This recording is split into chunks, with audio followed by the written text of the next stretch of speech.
Before we get into the details of what happened, let me tell you this isn't the creepiest story you'll ever read, but it will definitely leave you feeling a bit upset and shocked. I hope you find it grabs your attention. I was riding my bike back home alone since my younger sister Sarah was at the dentist with my mom and my dad was busy at work. Our town is generally very peaceful and small, so you wouldn't expect something weird to happen here. I needed to get inside my house, and the only key I had was for the garage. I rushed to open the garage door, but suddenly I really had to use the bathroom. After I quickly handled that, I came back out to pick up my bike.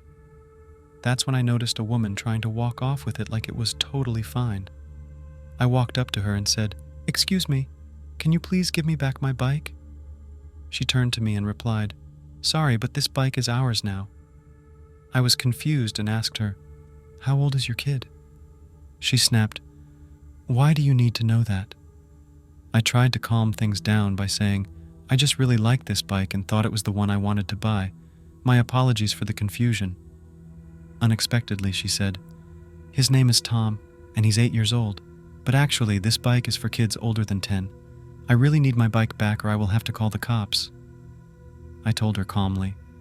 She began to shout, "You can't threaten me like that. This is our bike and you can't prove otherwise." I kept my cool and responded, "Please, just return my bike. I don't want to call the police, but I will if it's necessary. And yes, I do have proof." The woman started yelling even louder, threatening to call the police herself. At that point, I was totally annoyed. I warned her, "Go ahead, but be aware that I'm calling them on you for stealing my bike. Good luck explaining that." Just then, a buddy of mine, Jack, who's also into biking and knows mine very well, came around. He noticed the argument and approached to find out what was going on. After explaining the situation to Jack, he suggested I make the call to the police while he kept the woman occupied. I rushed inside and quickly dialed the police on our home phone while simultaneously trying to reach my mom on my cell.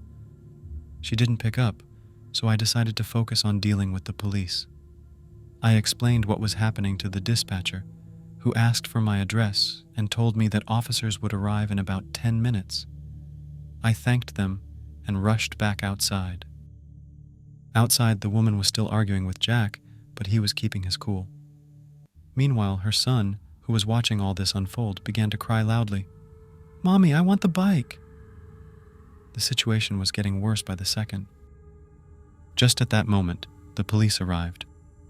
The woman, attempting to appear relieved, quickly told the officers, "Thank goodness you're here. These boys were trying to steal my son's bike." When the officer asked her for proof, she confidently handed over a grocery receipt that included a bike bottle holder, which she claimed was for her son's bike. She made a crucial mistake there. I immediately informed the officer that I had the actual receipt for the bike. I ran back inside, dug through a box where I kept important receipts, and after what seemed like an eternity, I found it. Triumphantly, I raced back outside, waving the receipt at the officer. The officer examined my receipt and then turned to the woman saying, "Ma'am, you've made a mistake from the start. If you claim to have bought this just an hour ago and you're on your way home now, you wouldn't have had the time to attach this to the bike yet." Realizing her blunder, the woman was handcuffed by the officer. Then the officer turned to me and asked if my parents were around. I shook my head, telling him they weren't home yet. The officer advised me to contact my parents, so I immediately tried calling them again. My dad managed to get home in about half an hour, but my mom was still out and wouldn't be back for another hour. When my dad arrived, he spoke with the officer, and about a week later, we received news that the woman had been sentenced to jail for 2 months and was also required to do community service for 5 weeks. It turned out that she had been involved in other misdemeanors as well. She was caught stealing candy for her sweet little angel and had even slapped another child's mother over a petty argument about sharing candy. I was shocked to hear about the extent of her misbehavior. It was almost unbelievable. As the situation unfolded further, my dad presented me with the option to press charges since I had been directly affected by her actions. My temper had flared up significantly because of the incident, and without hesitation, I agreed to proceed with pressing charges. I hadn't felt so angry in a very long time. From this whole messy ordeal, if there's one simple lesson to be gleaned, it's this: don't engage in stealing or any illegal activities. It's just not worth the trouble it brings.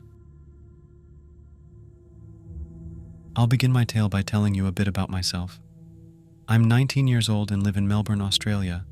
I'm not very tall or muscular, only 5 feet 8 inches and quite skinny. This makes me feel a bit weak, especially around bigger folks, so I usually stay indoors where it feels safer. But there was one night when my sense of security was completely destroyed. This scary night happened when I was 17. My parents were out of town, celebrating their 20th wedding anniversary. I have 2 older brothers who live in their own apartments, and a younger sister, but she was sleeping over at a friend's place. That left me home alone, which I was fine with until that evening. I can't fully express the terror I felt.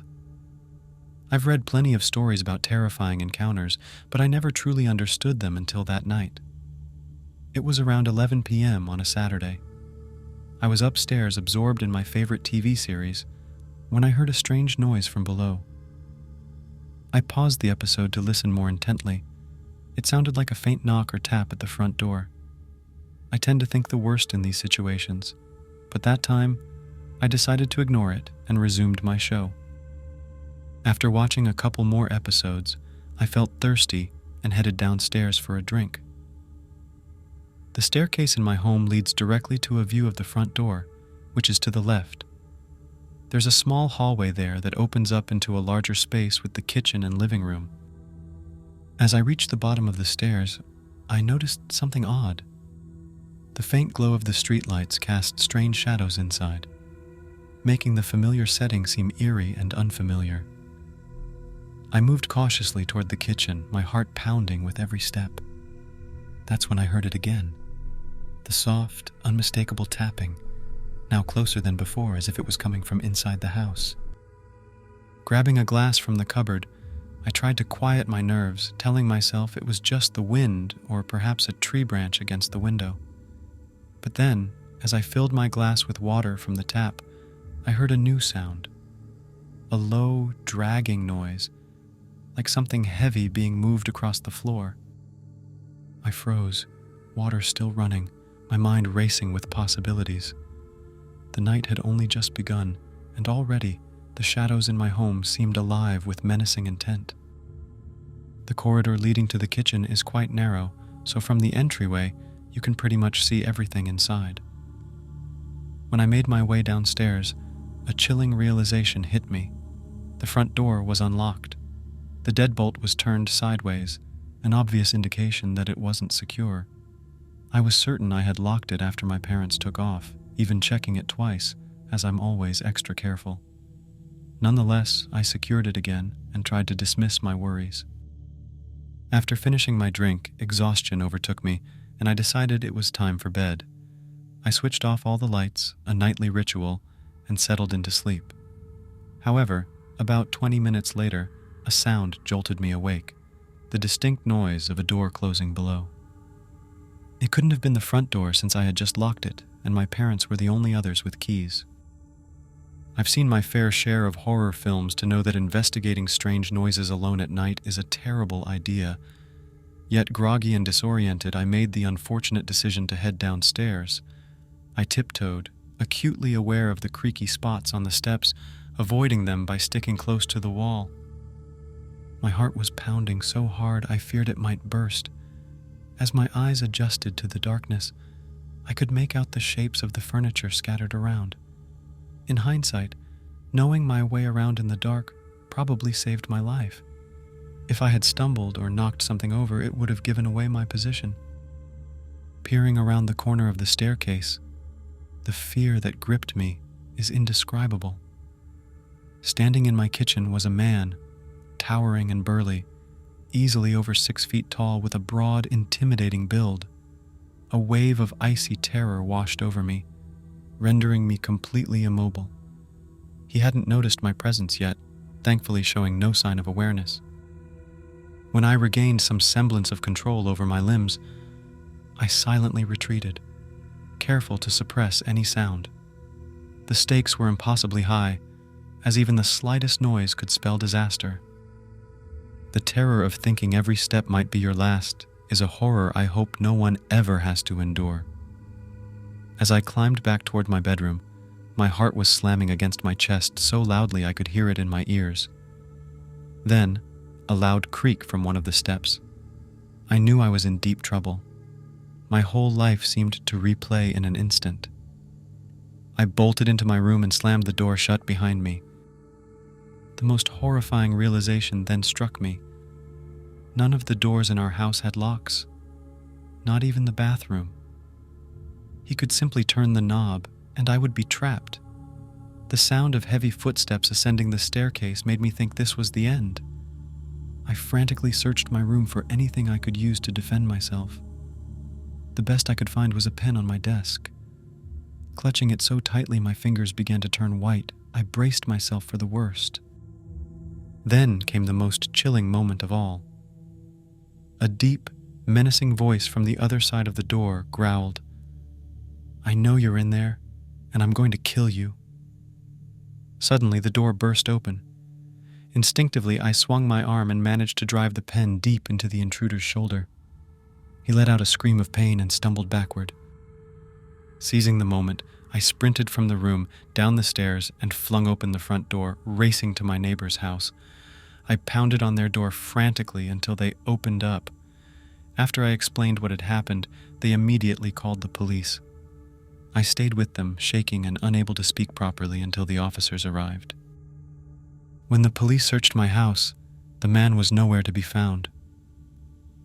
To this day, I'm not sure if they ever caught him, but thankfully, I haven't seen him since that night.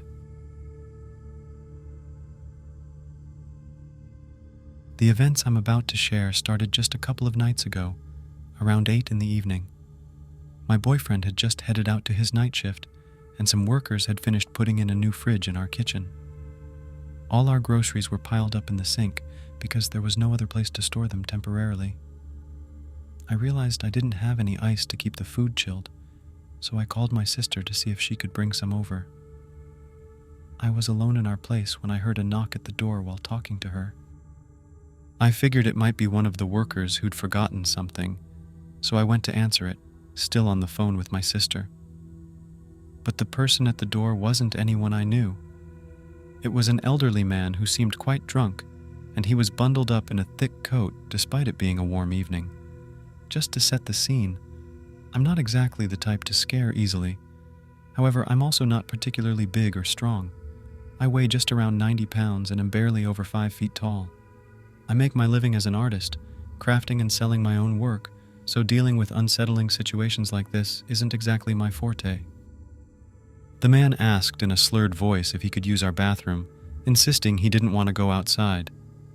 He took a step towards me, which made me step back instinctively.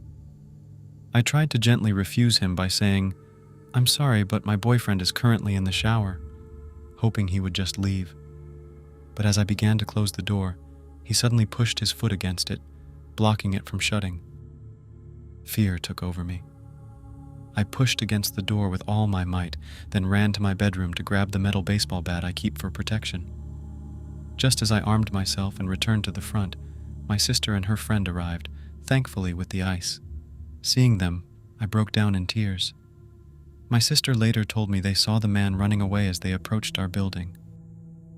The night didn't end there, but let's pause the story for now. This encounter was just the beginning of a series of unnerving events that seemed to escalate from that moment on. Despite the terrifying encounter, I didn't report it to the police. I decided that if I ever saw the man again, then I would call them. Later, when my boyfriend came back from work and I shared what had happened, he raised an eerie point that had not occurred to me. He mentioned that no one had lived in our apartment for years before us, and considering we were on the second floor, it was peculiar and unsettling why that man would specifically come to our door. This thought alone was enough to send a cold shiver running down my spine, making me wonder about the intentions and origins of this unwelcome visitor. Before I begin, let me set the scene for you. I'm originally from a small town in the French countryside, a place where trust is abundant and doors remain unlocked. My story unfolds in the summer of 2021 in a secluded vacation home owned by a friend of my aunt's. I was spending time there with my aunt, her friends, and their cat, enjoying a break before returning to my job. We had been relaxing and having fun for nearly a week when everyone decided to go out for dinner one evening. I wasn't in the mood to join them, so I opted to stay behind. As they left, I settled down to eat my dinner alone and watch some television. It was during this quiet evening that an unsettling feeling crept over me, the kind of unease that lingers after watching one horror flick too many, leaving you on edge, half expecting something awful to happen. The house featured large glass doors that led to the backyard, which did little to ease my nerves. After finishing my meal, I could no longer shake the feeling that something was off. So I decided to secure myself by heading upstairs to my bedroom. However, before going up, I felt a strong urge to make sure all the doors were locked. As I walked towards the front of the house, I found, to my horror, that the front door was standing wide open, inviting the dark evening shadows inside. Normally, finding the door wide open might not seem like a huge problem, but this time it was unlocked too. At first, I didn't make much of it. I mean, who would just wander in, right? After checking the windows and securing one that was left open, I returned to my room upstairs. All the while, I kept hearing weird noises both inside the house and outside. I tried convincing myself it was nothing, just my mind playing tricks on me because of the scary movies I'd watched. I was trying to stay calm, reminding myself that I was in a safe and familiar environment, despite the strange sounds and the unexpectedly open door. The countryside is supposed to be quiet and safe, isn't it? But as the night got deeper, the sense of unease just wouldn't go away.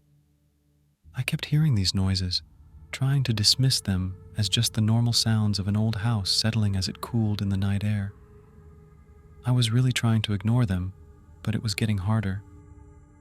When I reached my room, I decided to call a friend, hoping that talking to someone would help me relax. We chatted for a good hour, but then suddenly she couldn't hear me anymore. My phone just cut out.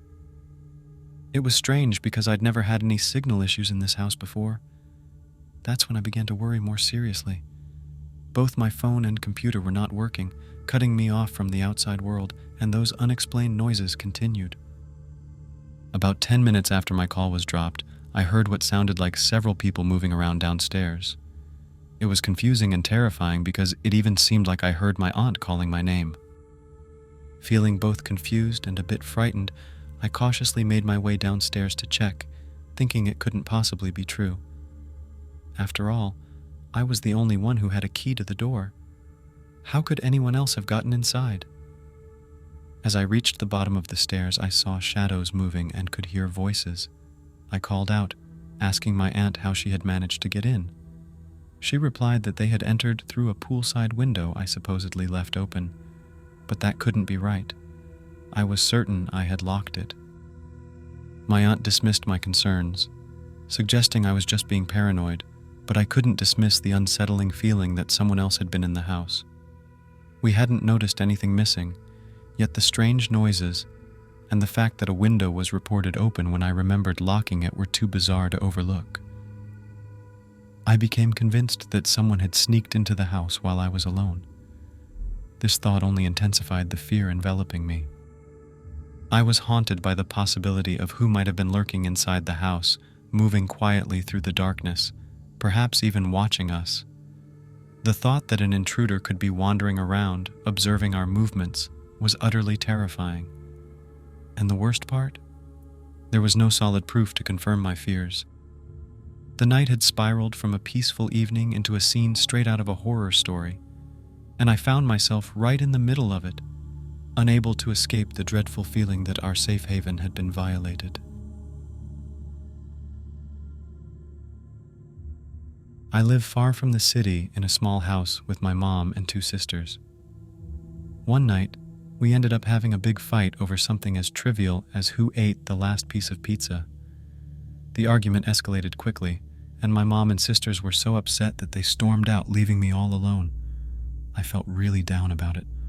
Reflecting on it now, I realize I was at fault. It's hard for me to admit I was wrong, especially as a moody teenager. So there I was, left to stew in my anger alone in the dark quiet of my room. I brooded over the disagreement for what felt like an eternity, until boredom finally overcame my frustration. To pass the time, I decided to play some games on my phone. However, as time ticked by, there was still no sign of my family returning. I figured they must have decided to cool off by visiting our grandparents, a common retreat for them on Friday nights. While I was trying to distract myself with my phone, unusual noises began to pierce the silence of the night. It sounded as though a crowd was approaching from outside. A blend of voices rose in a soft, unending chatter. Curious, I cautiously peered out through my window curtains and saw a group emerging from the thick woods bordering our property. They were clad in black robes, which made them look like shadows drifting towards our home. Initially, the sight was intimidating, but their laughter and casual chatter made them seem less threatening, sparking more curiosity than fear in me. I wondered who they could be and why they were dressed in such peculiar attire. They didn't appear harmful. I continued to watch from the shadowy confines of my room as they drew nearer. Eventually, they halted right at the front of our house. The group's demeanor changed suddenly. Their laughter died down, and they started to form a circle, turning their attention towards our front door. The air filled with a tense expectation, and I felt a chill run down my spine. What began as curiosity now twisted into a knot of dread inside me. I wondered if they had anything to do with our family, or if their presence was a mere coincidence. With my heart pounding, I watched, hidden by the darkness, as the first of them stepped forward and raised their hand towards our door. Then I realized they weren't merely passing by. They had come here for a specific reason. They were now outside, carefully examining our house. In that moment, a chilling thought struck me. They might be part of a cult, performing some weird ritual, and perhaps I was their target. I tried to dismiss these thoughts as absurd, considering calling my mom to warn her. But the anger from our earlier argument still simmered within me, and I stubbornly decided against calling her. I was convinced I could handle the situation on my own. Fueled by a mix of fear and lingering fury, I dashed downstairs when I heard fumbling noises at the door, as if someone was attempting to pick the lock. In a moment of panic, I grabbed every knife from the kitchen drawer, clutching them like a character out of a horror film, ready to defend my home. I then flung open the backyard door, catching the intruders off guard as they tampered with the lock. With a knife in hand, I screamed at the top of my lungs. Maybe it was the intensity of my anger that gave me the courage, but my shout sliced through the silence of the night. The person in front of me, taken aback, simply muttered, "Sorry, wrong house," before they all hastily retreated back into the woods. I stood there, somewhat in disbelief that I had managed to scare them off all by myself. Hours later, when my family returned and I had cooled down, I apologized for the fight.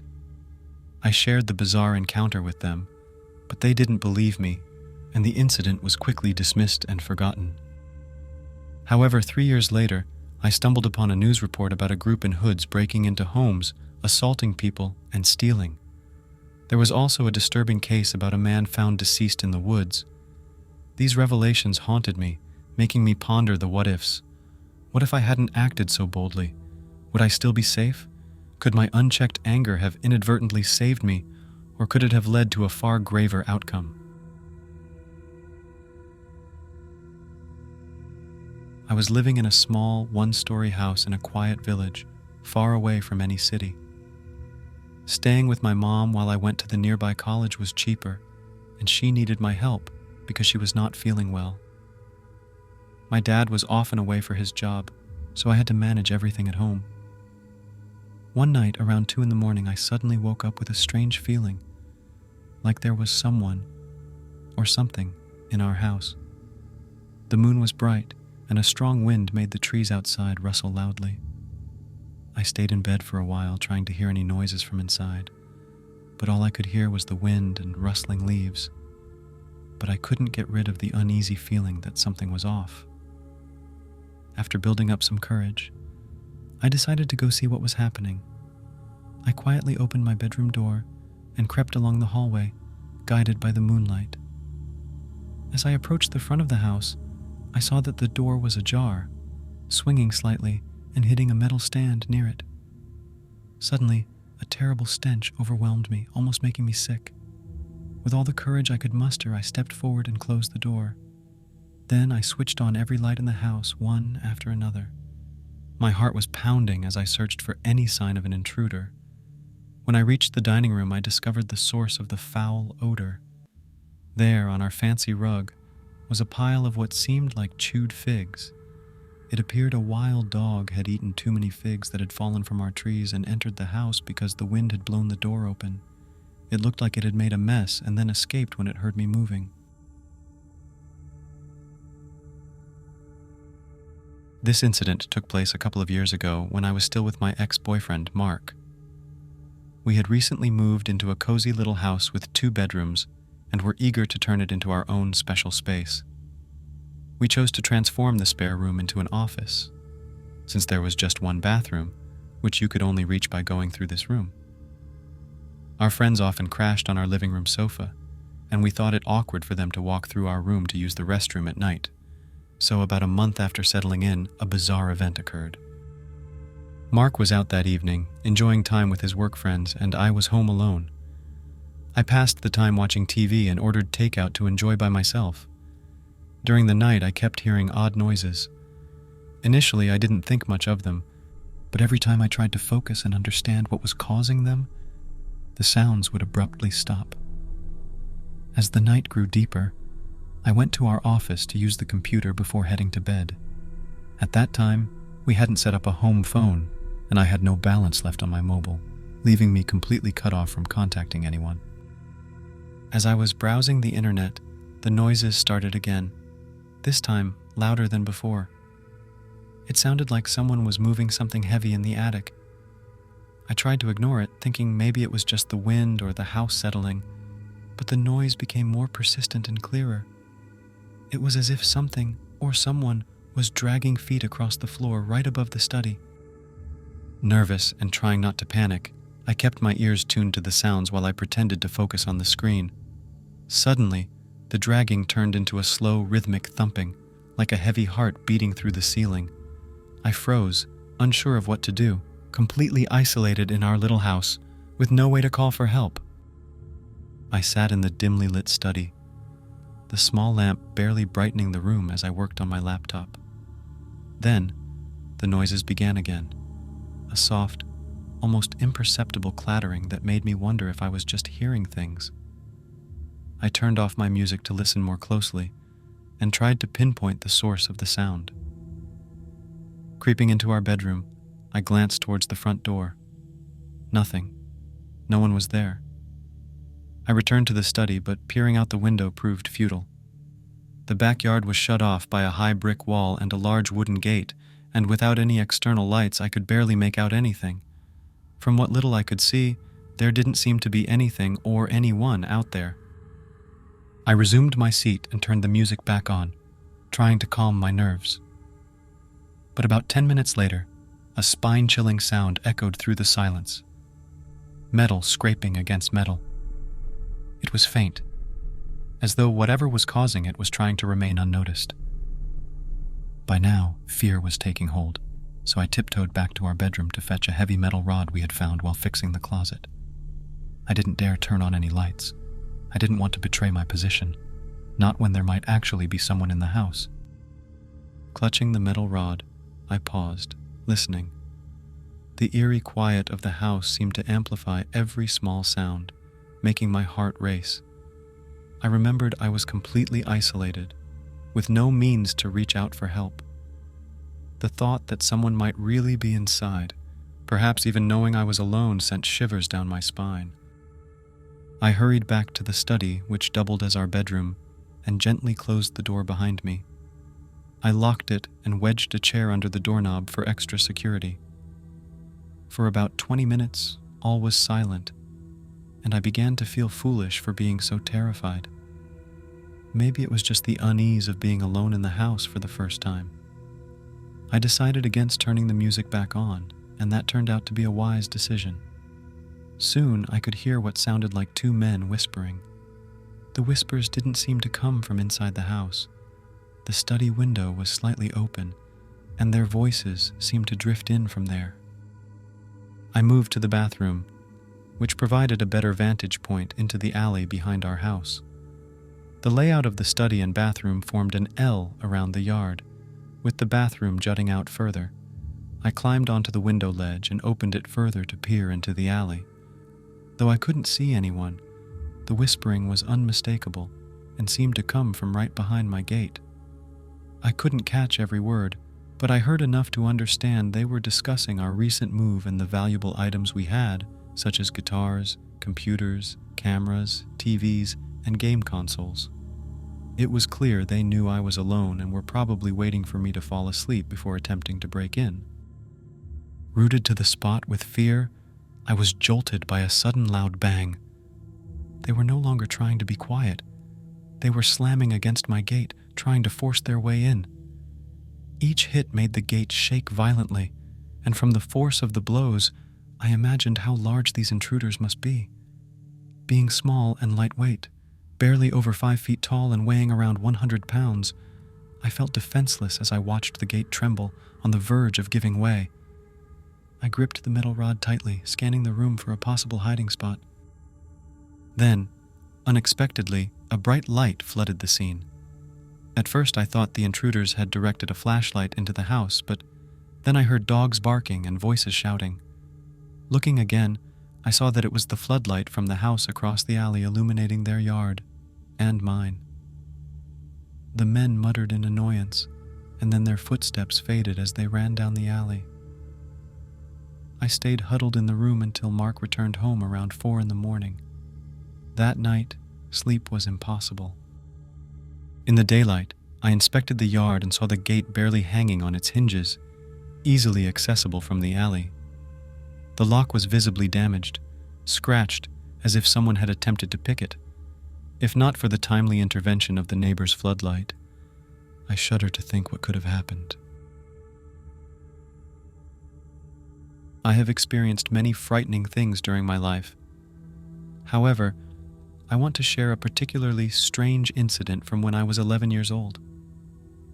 At that time, my parents and younger sister Emma decided to go shopping while I stayed home alone with our dog, Buddy. I was in my room, absorbed in reading a book, with Buddy dozing off beside me. Suddenly he woke up and started growling intensely at one corner of the room. This corner was where Emma's bed was, usually scattered with her toys and stuffed animals. Initially, I assumed Buddy was just barking at one of the toys. I picked up the largest stuffed bear and showed it to him, hoping to calm him down. However, Buddy ignored the toy and continued to fix his gaze and growl at the same corner, his fur bristling. Feeling a growing sense of unease, I watched as Buddy approached the corner tentatively. He tried to move closer 3 times, but each attempt ended with him yelping in pain and retreating rapidly. At this point, I was truly frightened, but managed to muster some courage. I yelled towards the corner, "Go away! Stop scaring me!" To my amazement, everything halted abruptly. Buddy cautiously went back to the corner, sniffing around this time. But there was nothing visible there. When my parents and Emma returned, I was eager yet terrified to tell them what had happened. I pleaded with them never to leave me alone in the house again. They examined my room, but concluded that Buddy must have been reacting to the toys. I couldn't agree with them. I knew it wasn't the toys. Buddy was typically a very calm dog, and never behaved like that. It felt as though he saw or sensed something invisible and menacing. It was as if something was causing him pain, or preventing him from getting closer. Whatever it was, it felt deeply sinister, and I couldn't shake off the feeling that something evil was lurking in that corner. I never truly understood fear until one chilly autumn evening when I was just 8 years old. Back then, I enjoyed watching horror films. My father would bring them home for me despite my mother's disapproval. The thrill of anticipating something terrifying signaled by the ominous music, always excited me, the kind of scare that was more fun than frightening. But the fear I experienced that night was entirely different. It was real and intense. Our home was in a small, peaceful town not far from Ottawa, a place I still consider home, even though it's been over 20 years. The town was neither too large nor too isolated, yet it felt incredibly secure. There were occasional rumors of mysterious figures lurking in the nearby woods or on the outskirts of town, and with 2 younger brothers to look out for, we were constantly reminded to stay vigilant. We were instructed always to lock our doors, avoid talking to strangers, and never enter a vehicle with someone we didn't recognize. As the fall season began, the leaves transformed into shades of red and orange, and night seemed to fall ever so quickly. One such night, with the darkness settling in early, my parents and my elder brother had gone out, leaving me and my younger brother Tim at home. Tim was supposed to meet a friend and insisted I accompany him halfway. It was supposed to be a short 5-minute walk, but it felt like an adventure to us. Unfortunately, Tim couldn't find his friend's house, and we wandered around a bit longer than expected. While Tim continued to search, a sudden thought struck me. We had a spare key hidden in the garage, which was detached from the house. This detail seemed unimportant at the time, but it was about to take on a significance I hadn't anticipated. As we headed toward the garage, a sense of unease began to creep over me, the shadows of the trees stretching ominously as the evening grew darker. Little did I know, what started as a simple evening was about to turn into a night of real terror. To access the inside, the only way was through the large main garage door, since there wasn't a direct entrance into the house, only a side door. Without the key, I had to open this large door. As I located the key and was about to shut the garage, I noticed headlights flickering in the driveway. Initially, I thought it could be my family returning, but it wasn't them. Instead, a beige van had pulled up close to where I was standing. The sound of a window rolling down, followed by a car door creaking open, reached my ears. Then, a man appeared. He leaned out the window, his arm and upper body extending outside, holding the door ajar as though he was ready to step out any moment. He was a large, bald man with a small beard just on his chin. Time seemed to slow down before he finally spoke. His tone was misleadingly friendly, but looking back, I think he might have been thrilled in a sinister way. He asked if I was alone at home. That question struck a chord of fear deep inside me, the type that roots you to the spot. There I was, just a little kid, utterly alone. The street was empty, no cars, no adults, just silence.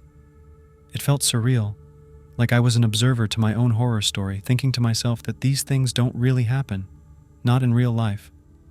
Then a peculiar noise broke the silence, but my fear was so intense that I remained frozen. Suddenly, the man climbed back into his van and sped off. It must have been the sight of my sister opening the front door that scared him off, realizing someone else was home. When our parents returned, we reported the incident to the police, but they never caught the man. After that night, rumors of other unsettling events started circulating in our neighborhood. I shudder to think what might have happened if my sister hadn't come to the door at that moment. I sincerely hope I never encounter that man again, and I wish no other child has to either. A few days ago, I was at my apartment trying to focus on studying for an upcoming exam. I was really stressed out and couldn't concentrate on my textbooks. It was in the middle of the afternoon when suddenly the doorbell rang. I went to see who it was and found a man standing there. He looked to be in his 30s, of average height and build, dressed like a handyman. He asked if my parents were home, needing $1.50 to fix a pipe. I told him they weren't here, and he asked when they would return. I told him I lived with my boyfriend and asked why he needed money since we had recently paid the building's caretaker $35 for maintenance. He said it was for something else, urgently needed because our neighbors had complained about broken gutters on our side of the building that were causing water to leak onto the windows. He suggested I talk it over with my boyfriend and insisted I get the money quickly because it was an emergency. I closed the door feeling uneasy and texted my boyfriend. Something felt wrong. Was he talking about a pipe or the gutters? I wanted to ask which neighbors had complained, if he could provide a receipt and the total cost. But I began to feel scared. I'm quite petite and look younger than my 22 years, which might be why he assumed my parents lived with me. There was something disturbing about his demeanor, somewhat threatening and unstable. I regretted telling him I was alone, but he kept pressing, wanting to talk to anyone else in the apartment. Following my instinct, I messaged my boyfriend, who said he would be home in an hour. I didn't tell him everything since the man was still outside.